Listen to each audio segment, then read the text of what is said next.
네. 자, 오늘은 데이터 공작소 인공지능 스터디 21회가 되겠습니다. 그래서 오늘은 핑크랩의 민영기 대표님께서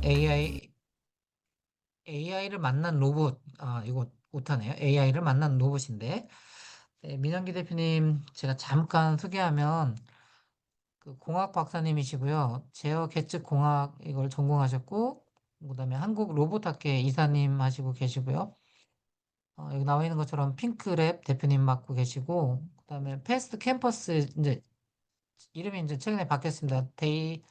데이원 컴퍼니라고 바뀌었는데, 패스트 캠퍼스도 우리나라에 또 그런 데이터 분석, 그다음에 인공지능 쪽으로 이렇게 상당히 앞서가고 좋은 콘텐츠, 특히 온라인 콘텐츠 쪽으로 많이 하고 있는데 여기에서 이제 강사를 하고 계십니다. 강사를 하고 계시고 있고, 그다음에 또 보니까 수술 로봇 개발도 하셨고요. 복강경, 심혈관 수술 로봇 개발 이런 쪽도 이렇게 하셨습니다. 그래서 오늘 민영기 대표님이 저희 데이터 공작소에 와주셔서 너무 감사하고요.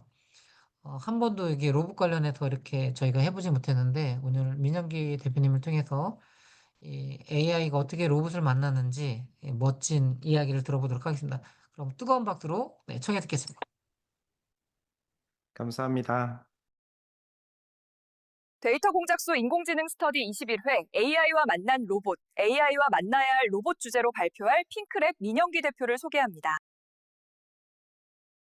오늘 주제는 AI를 만난 로봇이 아니라 AI를 만나야 하는 로봇이 사실 주제인데요.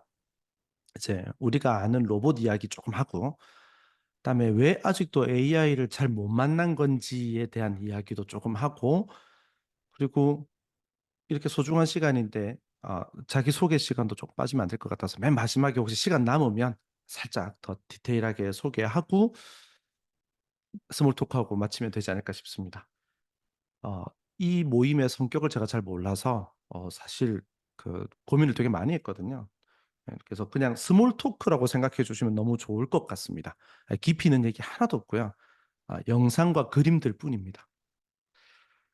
실제로 이제 어, 로봇을 잘 모르는 분들은 우리가 로봇에 조금 되게 뒤처진 나라로 생각하실 수가 있는데 우리는 전 세계가 인정하는 로봇 강국이거든요. 굉장히 로봇 강국입니다. 특히 어느 부분에서 로봇 강국이냐면 로봇 밀도가 가장 높은 나라로 보고가 되고 있어요. 그러니까 인구 대비 로봇 밀도가 가장 높은 나라입니다. 그러니까 우리나라의 로봇 보급률은 정말 전 세계적이라고 봐도 될 정도거든요. 근데 이제 이게 체감이 잘 안 되는 이유가 있긴 한데요. 그러니까 로봇과 관련 없는 분들 같은 경우에는 왜 그러냐면 그 로봇들이 전부 다 공장 안에 들어가 있거든요. 그러니까 일반적인 사람들은 못 보는 거죠. 이게 이제 현대차 공장이나 이런 곳에 수만 평 되는 공장에 수천 대 로봇이 깔려 있는 상태인 거예요. 그러니까 우리는 산업용 로봇이 제조 과정에서 굉장히 많이 투입되어 있습니다. 조선소들은 경기가 나쁘든 좋든 간에 용접용 로봇을 계속 개발하고 적용하려고 노력해 왔고 제조 분야에서 계속 로봇을 접목하려고 노력을 해 왔습니다. 그래서 우리는 사실 로봇 강국이 맞긴 해요. 어떤 분들은 어느 통계를 보셨는지는 잘 모르지만 우리나라가 로봇 3대 강국이다라고 말씀하시기도 합니다. 로봇들은 주로 이런 동작을 하죠. 이제 보여드리면 요걸 조금 보시면 항상 물건이 여기 오는 거예요. 무조건 물건이 도착하는 거예요. 어떻게 놓더라도 이렇게 와서 딱 자기 자리를 잡는 거죠. 그럼 여기에 근접 센서 하나를 두고 센서에서 온 딱 들어오면 로봇팔이 딱 그 자리로 가는 거예요. 그러니까 반복된 행동을 하는 단순한 형태. 이걸 이제 로봇이 대체하는 거죠. 그런데 정확하게는 우리는 로봇 소비 국가입니다.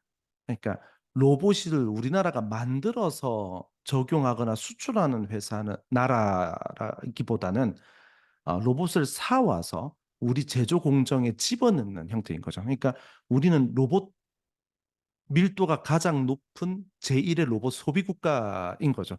주로 이제 지금까지는 일본산 로봇들이 되게 많았었습니다.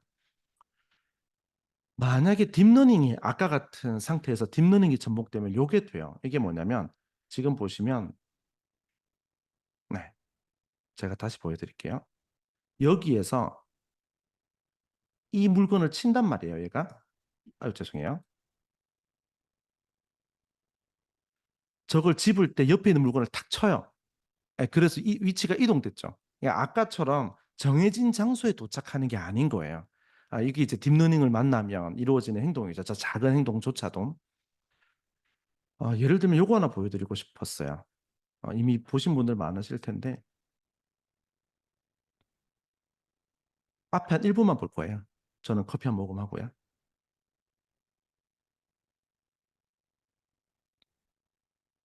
아이언맨의 한 장면이고요. 어, 저렇게 대화를 하죠. 그러면 잘 알아듣고요. 이제 여기에 귀여운 로봇 팔이 하나 등장을 합니다. 여기 보시면 저렇게 대화하죠. 위로, 여기, 가만, 요렇게 이제 대화들을 하죠. 슬프게도 저 간단할 것 같은 로봇 팔과 저 주인공이 주고받는 저 말과 로봇의 동작이 잘 안 돼요. 사실 아직도 안 된다고 보는 게 맞습니다. 일부 기능들은 되지만 저렇게 사람과 인터랙션을 주고받는 로봇은 안 돼요. 이거 한번 보세요.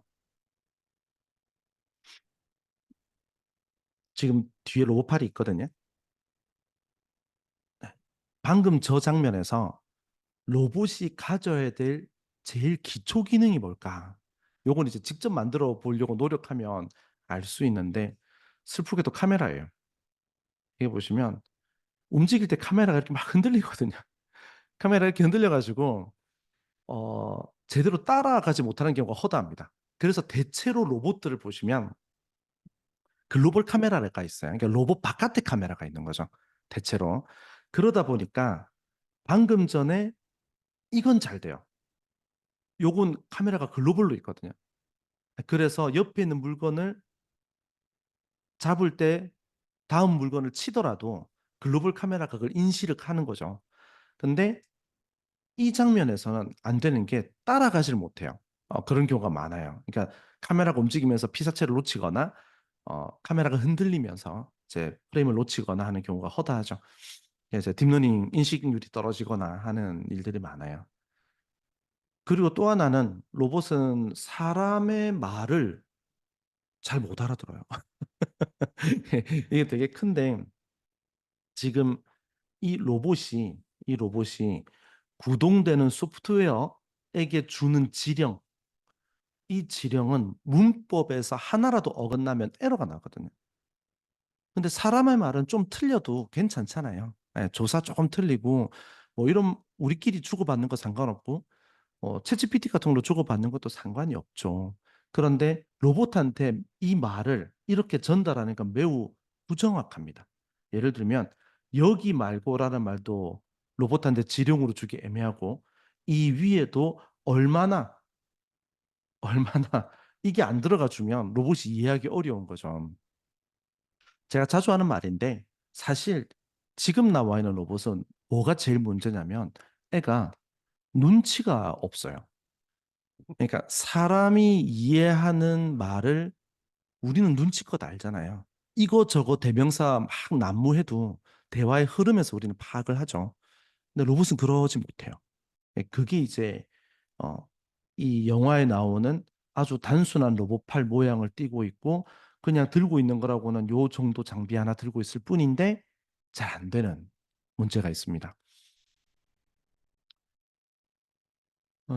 잘 안 돼요. 챗GPT랑 사람과 챗GPT가 주고받는 건 쉬운 문제죠. 이제는 이것도 대단한 얘기지만 근데 로봇한테는 아직은 힘든 문제들이 되게 많은 거죠. 그래서 이걸 요즘에 극복하려는 경우가 되게 많습니다. 근데 이제 이런 생각하시는 경우도 있어요. 어? 유튜브나 페이스북이나 SNS에 잘 되는 로봇 되게 많이 봤는데? 라고 이제 생각하실 수 있죠. 예를 들면 이런 로봇. 이게 이제 2010년도 로봇이에요. 2010년도에 보스턴 다이나믹스라는 회사의 빅독이라는 음, 로봇이죠. 어, 미국 다르파 지원 받아서 사족 보행으로 미 육군 미국 군대에 납품할 목적으로 만들어졌어요. 사람 대신에 짐도 나르고 사람 대신 총알 바치도 하고 저렇게 음, 도로가 아닌 곳도 움직일 수 있는 저런 이제 로봇을 보스턴 다이나믹스 만들었죠. 이 장면은 매우 유명한 장면이죠. 근데 지금 이것도 어떤 문제가 하나 있냐면 얘도 이거 나올 때까지만 해도 AI라고 사람들은 부르지 않았어요. 이건 그냥 이 회사 이름에 나와 있듯이 역학적 모델을 굉장히 잘 수립해서 매우 좋은 제어기를 만든 거예요. 그러니까 지극히 로보틱스적인 문제인 거죠. 그래서 여전히 이건 딥러닝과는 관계가 없습니다. 네, 그냥 모델링 잘했고요. 엄청나게. 회사 이름에 나와 있듯이. 네, 그리고 꽤 잘 만들었고요. 그럼에도 불구하고 당시에 미국 국방부는 이 로봇을 선택해 주지는 않았어요. 왜냐면 가솔린 엔진을 쓰고 있었는데 너무 시끄러워서 그 전쟁터에서는 쓸 수가 없다고 판단을 했나 봐요. 제가 실제로 이제 이 로봇이 창원의 로템이라는 회사에서 구매를 한 적이 있습니다. 2014년, 2013년쯤에. 그때 제가 그 길 건너에 창원 위아라는 회사가 있는데 그 위아 분들하고 미팅하고 있었는데 그분들이 이 빅동 얘기를 했었어요. 로템에서 샀는데 가동시키면 길 건너까지 들린다고 8차선 도로 넘어까지 소음이 들린다 할 정도로 시끄러웠다고 하더라고요. 이분이 이제 보스턴 다이나믹스 창업자입니다. 마크 레이버트라는 분인데 이분이 처음에는 요런 거 만들다가 갑자기 휴머노이드를 만들기 시작해요. 그 계기가 요 사건입니다. 이제 후쿠시마 원자력 발전소 사고가 딱 생기고 난 다음에 음, 일본이 굉장히 많은 곳에다가 SOS를 요청한 걸로 알려져 있습니다. 그러니까 여기 어떻게든 물도 빼야 되고 장비도 닫아야 되고 그러니까 여기에 무슨 문제가 있었냐면 밸브들을 그러니까 그렇게 표현하더라고요. 밸브들을 다 잠궈야 되고 빠져나가는 물도 막아야 되고 엄청 엄청 해야 될 일이 많은데 사람이 들어갈 수가 없으니 로봇들이 와서 좀 해결해 주면 안 될까? 라는 SOS를 보낸 거예요. 이때 이제 우리나라에서 다르파 참가한 걸로 유명한 한재공 교수님 같은 분들이 실제로 미국에서 열린 회의를 참석했다고 해요.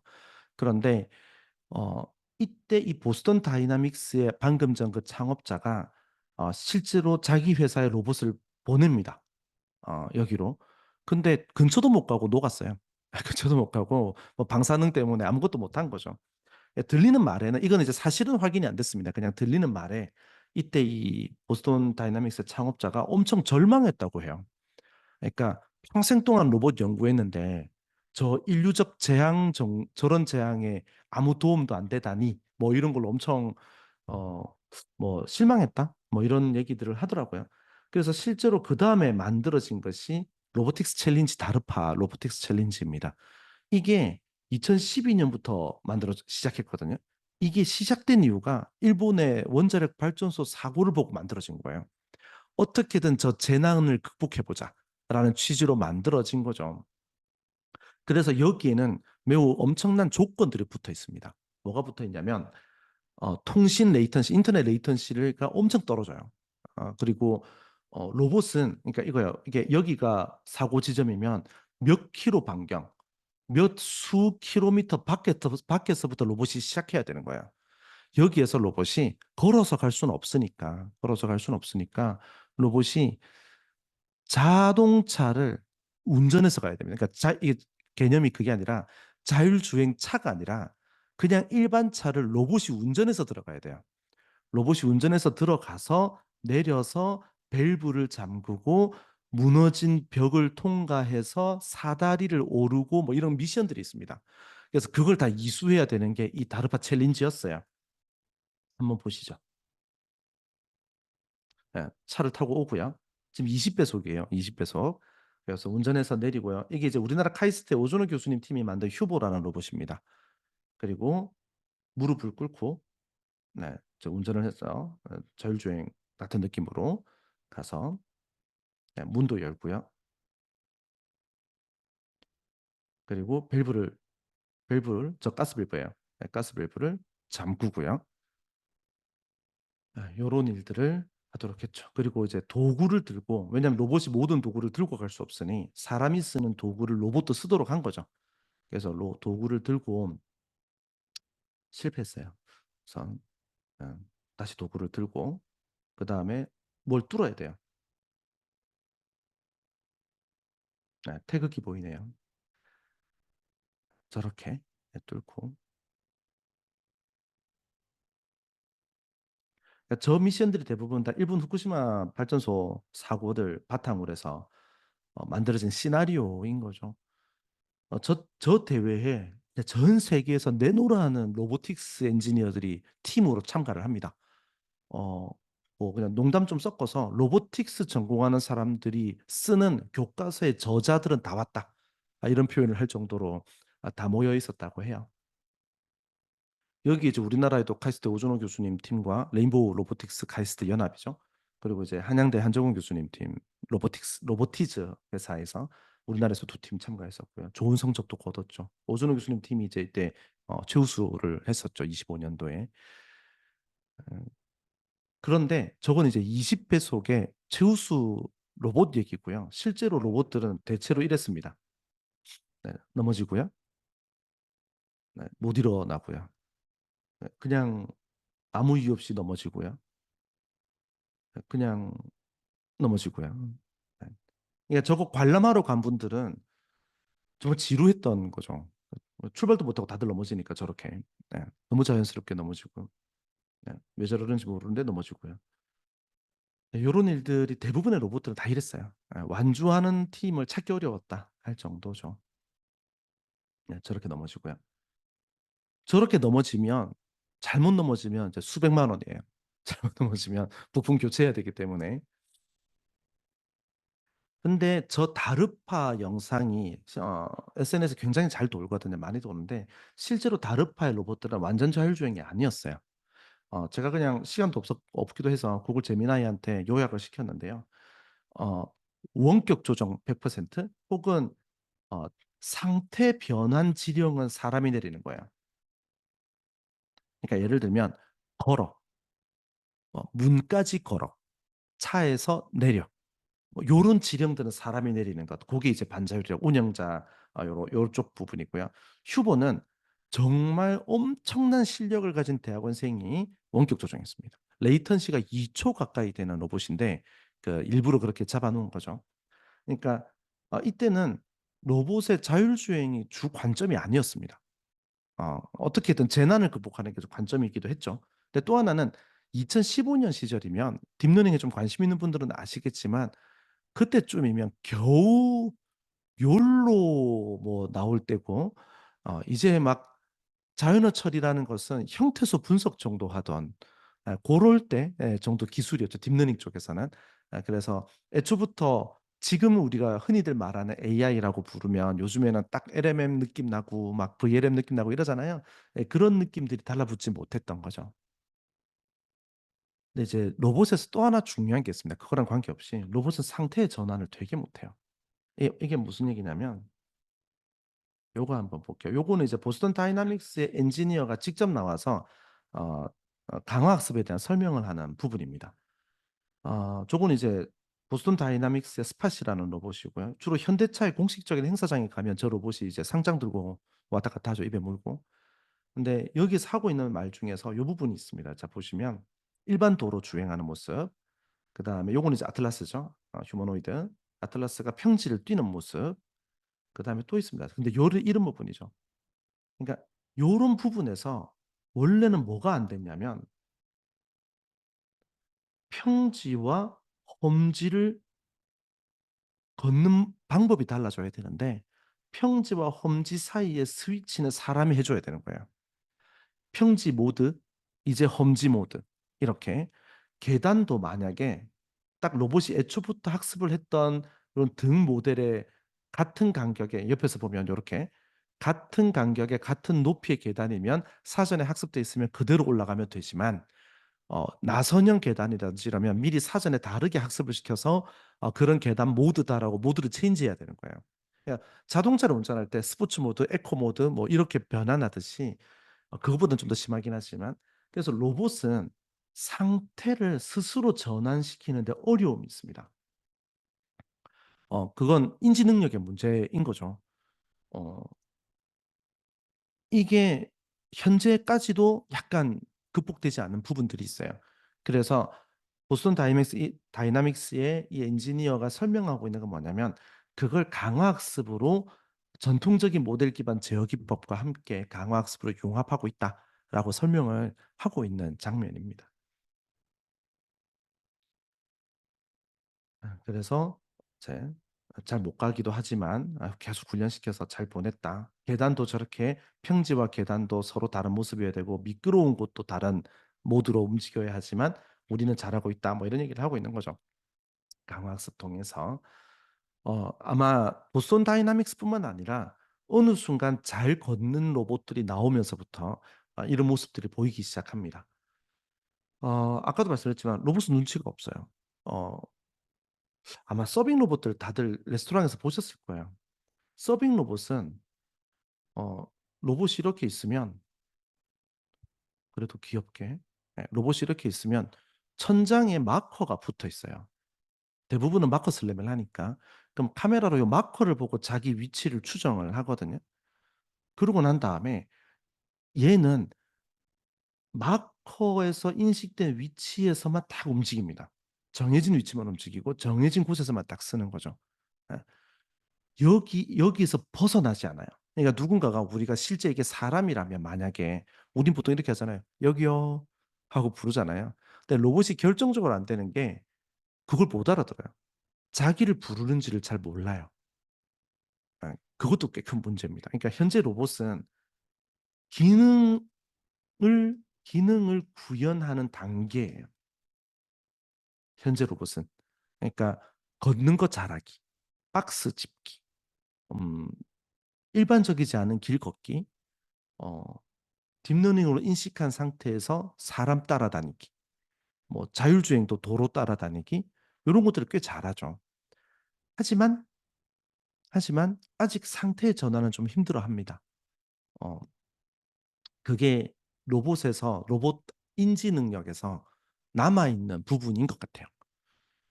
많은 분들이 연구하고 계신 걸로 알고 있습니다. 한 가지 기능만 하는 로봇이 아니라 약간 범용성 있는 로봇이 만들어지려면 이쪽도 약간 파운데이션 모델 느낌이 나야 할지도 모르겠다는 생각이 들어요. 보여드리면 네. 요걸 하나 보여드리면 요게 이제 최근에 저희가 작업을 한 겁니다. 교육용이에요. 교육용 로봇이고 어 제가 보여드리면 이게 이제 로봇이고요. 그냥 흔히 말하는 라즈베리 파이라고 부르는 보드 하나 딱 들어가 있고요. 로봇 카메라가 여기쯤에 있고 그가 보고 있는 거죠. 조금 있다가 여기에서는 이 영상이 나올 거예요, 여기에서는.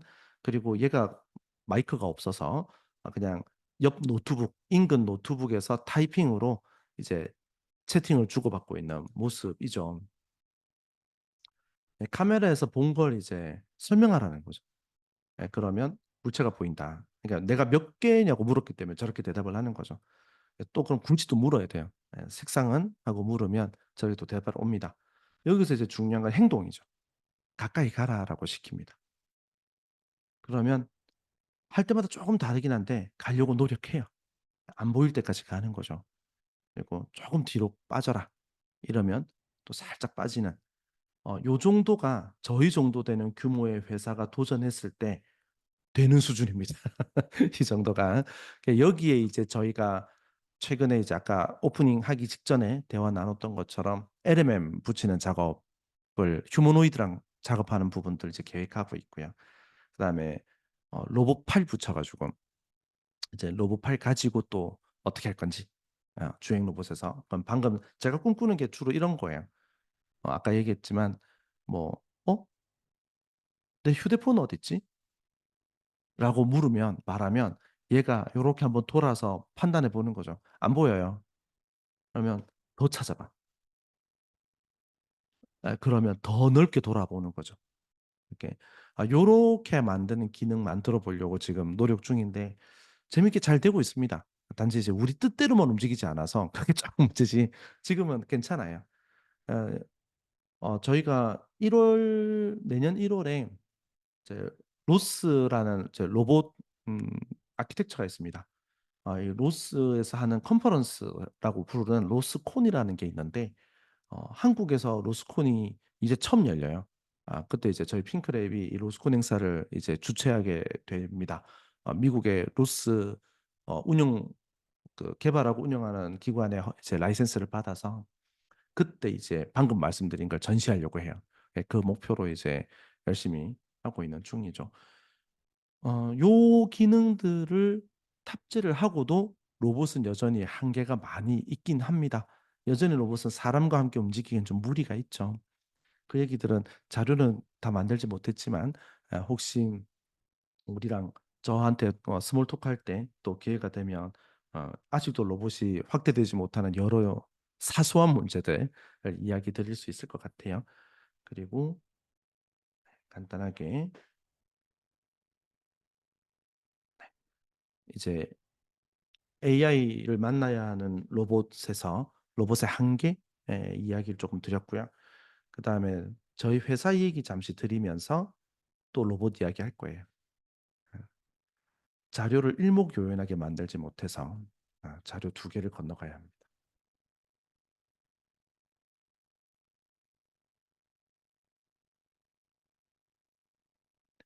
오늘 저희가 이 자료를 벌써 두 번째 열었네요. 아까 낮에 한국 그 창원의 전기연구원에서 손님들 오셔가지고 이 자료를 또 한번 보여드렸었는데 원래 저희 회사가 1인 기업이었어요. 1인 법인이었어요. 근데 제가 혼자서 혹시 들어보셨는지 모르겠는데 디바이스마트라고 하는 쇼핑몰이 있습니다. 그 디바이스마트라고 하는 쇼핑몰을 운영하는 회사가 엔티렉스라는 회사가 있는데 이 회사에서 제가 2011년부터 연구소장을 한 4년 했었어요.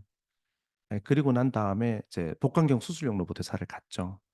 거기에서 식약청 인증까지 다 받고 판매까지 할 수 있도록 인증을 다 받은 상태였죠. 상태까지 했죠. 그리고 이제 또 나와서 반도체 회사 잠시 있다가 희한하게 또 수술용 로봇 회사를 갔어요. 근데 이제 회사를 한 네 번째 다니니까 약간 다니기 싫더라고요. 그래서 학교를 갔습니다. 한양대 에리카랑 한양대 서울캠을 각각 2년씩 있었고요. 근데 이제 그러다 보니까 그냥 우연찮게도 교육을 저한테 의뢰하시는 분들이 그 타이밍에 좀 많아진 거예요. 그래서 에이 그냥 혼자서 사무실 차리고 혼자 있을래. 이러고는 이제 혼자 법인을 차린 거죠. 근데 혼자 법인 차렸는데 이때부터 이제 희한하게 직원이 한 명 있고요. 그다음에 또 어떤 분이 일을 또 이렇게 주시고요. 이 일을 하려니까 또 직원이 한 명이 또 늘어야 되고 또 일을 주시면 또 직원이 한 명 들고 요렇게 돼서 지금은 이제 직원이 13명이나 됐어요. 예. 빨리 다 내보내야 되는데. 네. 좀 큰일입니다. 귀찮아 가지고. 2022년 이제 5월에 설립을 했죠. 이때 이제 좀 여러 가지 자잘한 아까 얘기한 자잘한 기술 개발들 하고 좀 이따가 보여드릴 텐데 고속도로에서 저희 자율주행도 하는 로봇도 만들었었습니다. 어, 그리고 요 아까 얘기 드린 LMM 붙이는 작업하고요. 내년쯤에는 아마 로스콘 행사와 함께 조금 더 커졌으면 좋겠다라는 생각을 하고 있습니다. 이건 좀 민망하니까 그냥 넘어갈게요. 어, 요게 이제 저희가 한 일인데요. 로봇을 만들진 않아서 저희가 로봇 하드웨어를 만드는 건 당시 안에서 개별 로봇들을 데리고 오픈 RMF라는 걸 이용해서 관제 시스템을 만들었었습니다. 그래서 그걸 가지고 이제 여기 이제 오픈 RMF로 관제하는 모습이거든요. 그래서 이런 걸 가지고 사업, 그러니까 로봇을 배포하시려는 분들이 계세요. 그러니까 중국 같은 데서 로봇을 이제 가지고 오셔서 요걸 이제 이렇게 판매하시려는 이제 약간 영업 중심의 회사 분들이 계셨는데 이분들이 이런 관제가 필요하다는 걸 로봇을 사온 다음에 인지하신 거예요. 그래서 이제 저희한테 요런 작업들을 몇 번 의뢰를 하신 거죠.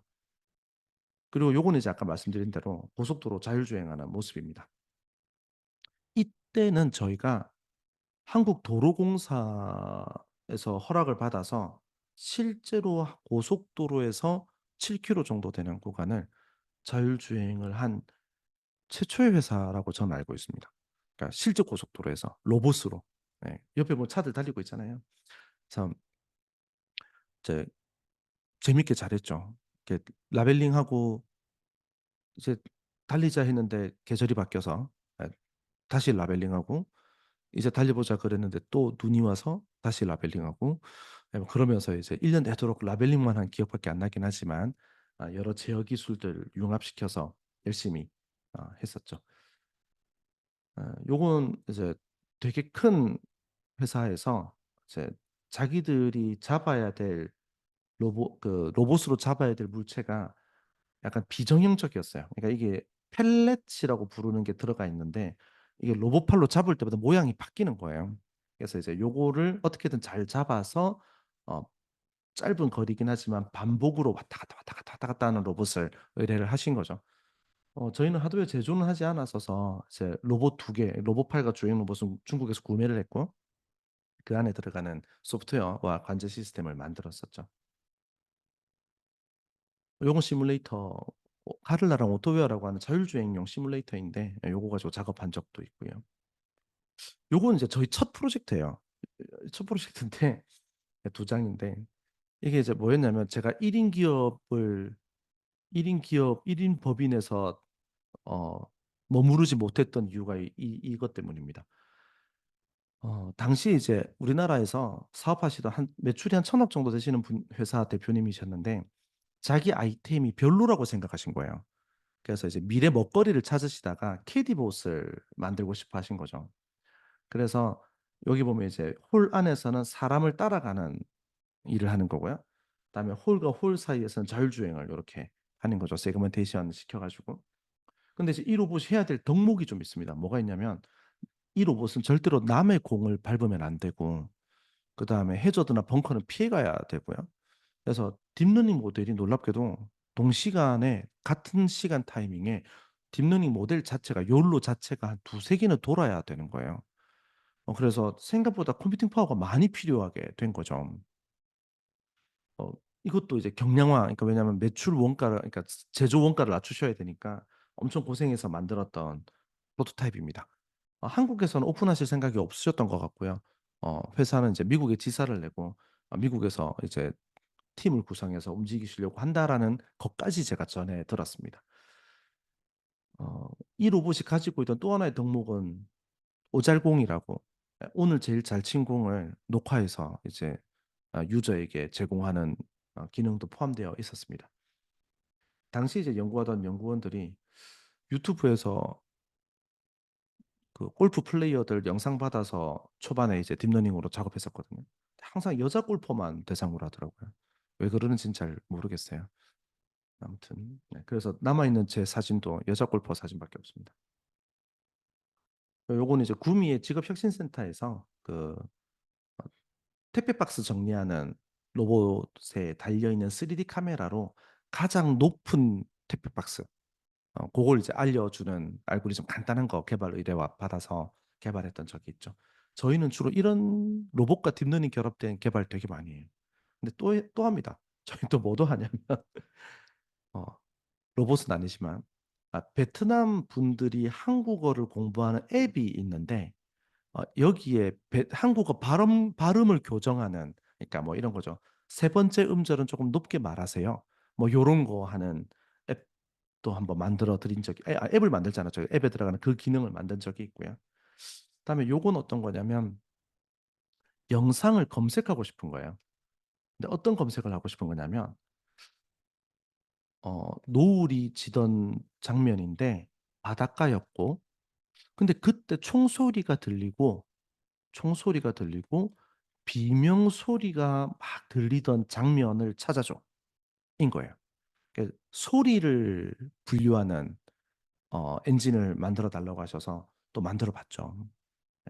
영상 편집하는 회사셨는데 편집 엔지니어가 이게 되게 필요하다 그러시더라고요. 예. 저희가 이제 요게 이제 저희 그 수업하는 커버리지입니다. 뭐 6개월 정도 되는 부트캠프 수업을 저희가 많이 하기 때문에 좀 많은 분량을 회사 차원에서 다루긴 해요. 그리고 교육 되게 많이 하고요. 웅진 코웨이 분들하고도 교육 1년에 벌써 2년 차 했습니다. 첫 번째 때는 자율주행 관련된 거. 웅진쿠웨이 분들이 자율주행에 관심이 되게 많으시더라고요. 그 자율주행되는 공기청정기를 만들고 싶다고 하시더라고요.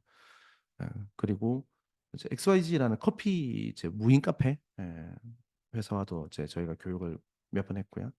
그다음에 겨울학교, 한국 로봇학회 겨울학교 캠프를 저희가 여러 번 했고 올해도 할 예정입니다. 그리고 이제 한국 서울대학교 농업대, 농대, 전국 농대 연합 같은 게 있나 봐요. 거기에서 이제 AI 로봇 컨셉으로 교육 및 경진 대회를 하시는데 저희가 벌써 한 3회째 하고 있습니다. 그리고 이제 한국공학대학교 의뢰로 또 자율주행 관련 특강들 한 3주, 한 달 정도 돼요. 한 달 정도 되는 거 하고 있는 중입니다. 잠시 소개에도 들어갔었지만 이제 제로베이스 데이원 컴퍼니 제로베이스 수업은 이제 안 하고요. 주로 이제 프로젝트 멘토링을 하고 있고 여기 있는 건 이제 6개월 과정 부트캠프를 하고 있죠. 그래서 저희 회사는 교육 많이 하고요. 그다음에 교육으로 돈 벌어서 이제 기술 개발 많이 하고요. 네. 기술 개발 의뢰도 또 너무 비싸게 부르면 일 안 주실까 봐. 네, 아직은 저희가 경험을 내재화하고 기술을 좀 더 쌓아야 하는 단계라 조금 저렴하게 하고 있죠. 그리고 요건 이제 핑키라고 하는 로봇입니다. 딱 손바닥만 합니다. 네, 요걸로 이제 슬램 앤 내비게이션 자율주행 하고 있고요. 실제 사진이 이제 곧 나올 거라서 요건 이제 빅핑키라고 부르는 아이인데 높이는 70cm에 가로 세로 40, 60cm 정도 되는 실제 이제 사물이고 저희의 컨셉은 라이트 웨이트 AMR이에요. 그래서 여기 이제 로봇팔이 달릴 수도 있습니다. 아까 제가 얘기 드렸던 것처럼 회의실 가서 사람 아무도 없으면 빈컵 수거해 와 라는 명령을 이수해야 되는 로봇인 거죠. 요건 이제 핑키 유니버스라고 하는 이제 장비인데요. 이렇게 로봇팔 2대, 주행 로봇 3대 두고 이제 다양한 교육을 이수하도록 만들어 놓은 장비입니다. 요건 이제 안 보여드려도 될 것 같고 연락처라서. 네. 여기 이제 회사 소개 및 로봇 이야기 잠시 드렸습니다. 네, 제 예상보다 10분 일찍 끝나버렸어요. 감사합니다.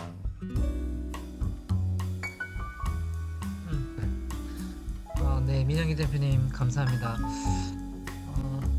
리프레시 받았다 이런 느낌인 것 같습니다. 네, 리프레시 그런 측면에서 쉬어가는 시간인 것 같기도 하고 그리고 또 저한테는 완전 새로운 세계라서 그리고 좋은 거 이렇게 많이 소개시켜 주셔서 감사드리겠습니다. 네. 제가 먼저 질문 하나 하면 제가 아직 무식해서 이렇게 질문하는 거라고 생각하시고 아까 사람의 언어가 있고 로봇의 언어가 있고 제가 아직 그 로봇을 잘 몰라서 마치 로봇이 컴퓨터인 것처럼 생각이 돼서 컴퓨터 언어는 지금 컴퓨터랑 그 사람하고는 커뮤니케이션 잘 되는데 이 로봇의 언어라는 거가 도대체 과연 어떤 건지가 감이 없는 것